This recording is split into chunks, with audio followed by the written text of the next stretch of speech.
Iggy the Eagle, or Orzełek Iggy, is a new animated movie for kids that has just premiered here in Poland.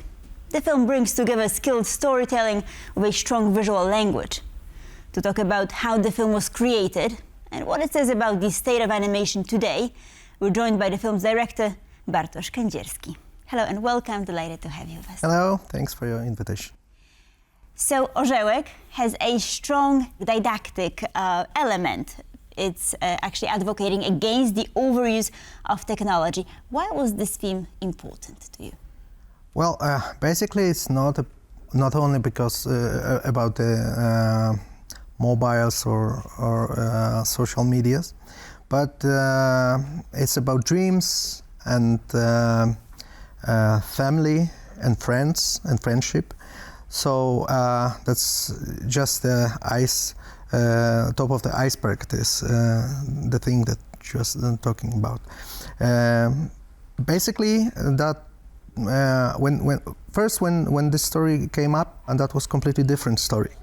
It was supposed to be a feature version of my old short-com series called Daddy, Daddy, Daddy.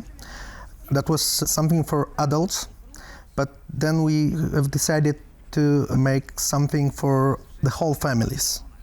So now we have Iggy the Eagle.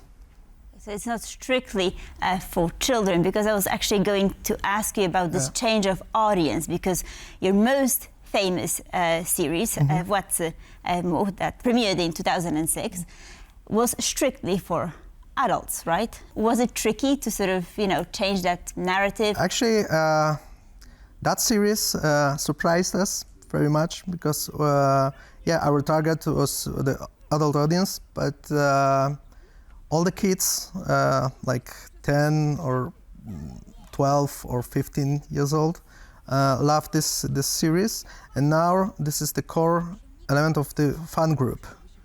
But now they are adults. So for me, kids and adults are at the same level of importance as a target. So as I said, Iggy the Eagle is something for the whole family. There is a level for kids and also for parents, because usually small kids goes to the cinemas with their parents, so I don't want parents to get bored. Oh, this is very true. So what is the main message in Iggy the Eagle, if it's not technology? Yeah, the main message, I think, is that when you dream about something, even if it's totally strange or crazy, you should make everything to fulfill that dream.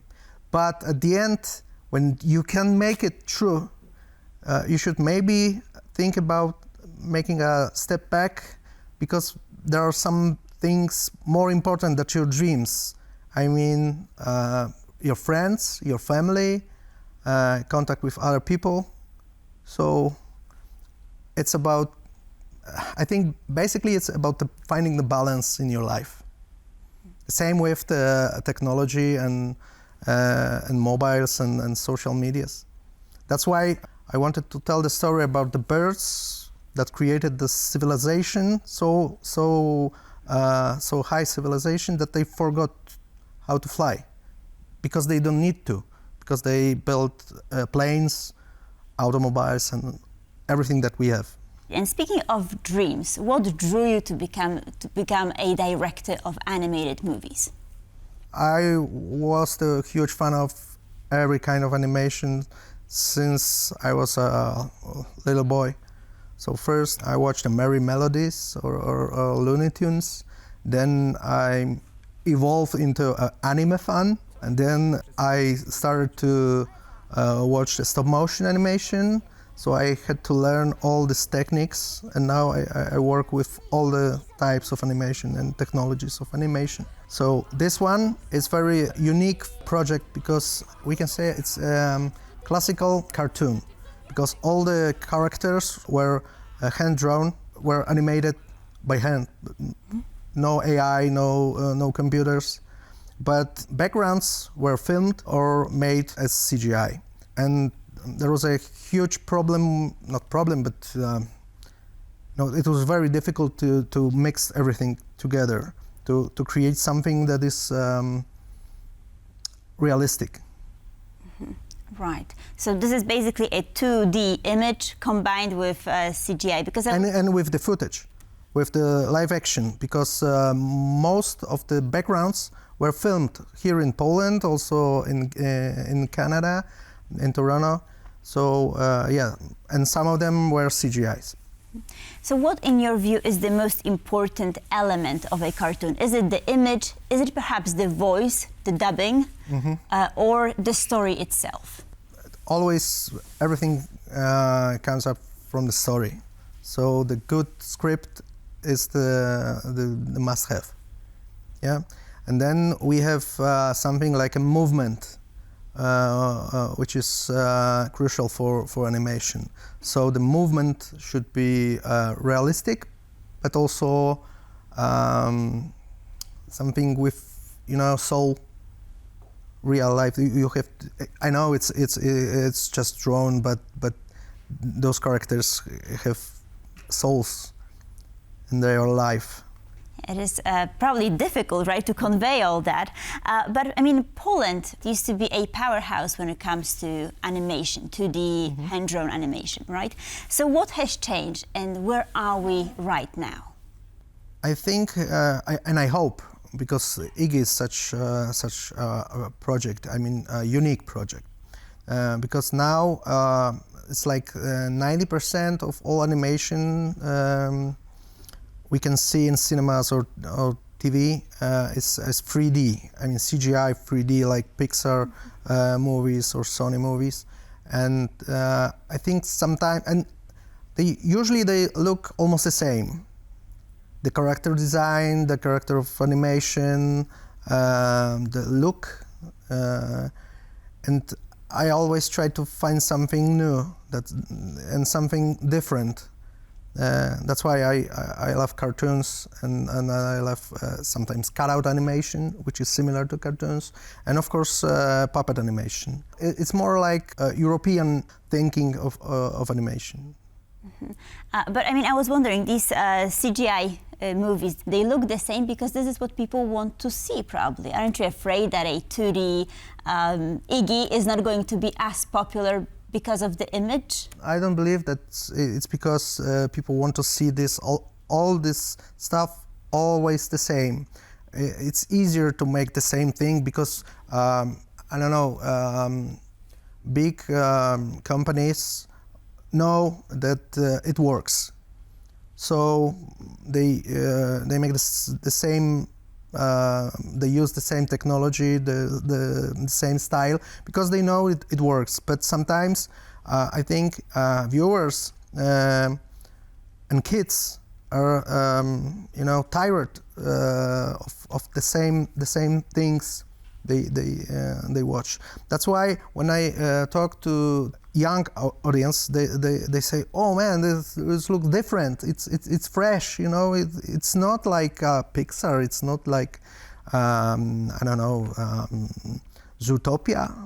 It's which is now. So it's fresh, but it looks also kind of old school, and that's what the adults say." Right, and to create this particular cartoon, you've selected a studio in Bielsko-Biała, if I'm not mistaken. Yeah. Why this particular place?